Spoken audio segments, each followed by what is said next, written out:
The first step is the core assembly. This is the heart of the transformer, where the magic of energy transformation takes place.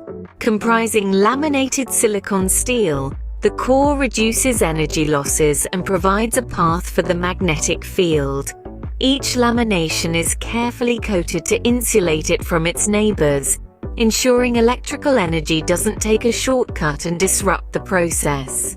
Next, we move on to winding the coils, the veins of our transformer, if you will. These coils are made of copper or aluminum wire, and they carry the electrical current. Two types of coils are used: the primary coil that receives the energy and the secondary coil that delivers the transformed energy.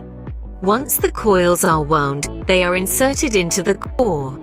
This step, called the core coil assembly, is a delicate task. The coils must be positioned correctly to ensure efficient energy transformation. Too close, and there can be overheating. Too far, and the energy transfer may be inefficient. The next step is the insulation process. This is crucial to prevent any electrical short circuits. The coils are insulated from each other and from the core. Materials like paper, wood, and varnish are used for this purpose.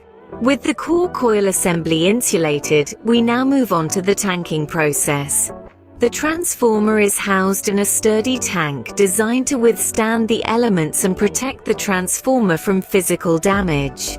This tank is filled with insulating oil, which serves a dual purpose. It not only provides additional insulation, but also dissipates the heat generated during the transformation process. The final step is testing. No transformer leaves the assembly line without rigorous testing. Voltage is applied and various parameters are checked to ensure that the transformer functions as intended. So to recap, the process of assembling a transformer involves 6 key steps: the core assembly, winding the coils, the core coil assembly, insulation, tanking, and finally testing. Each step is a meticulous process of precision and care, combining the power of engineering with the finesse of craftsmanship. This process is a testament to human ingenuity, transforming raw materials into a device that literally powers our lives.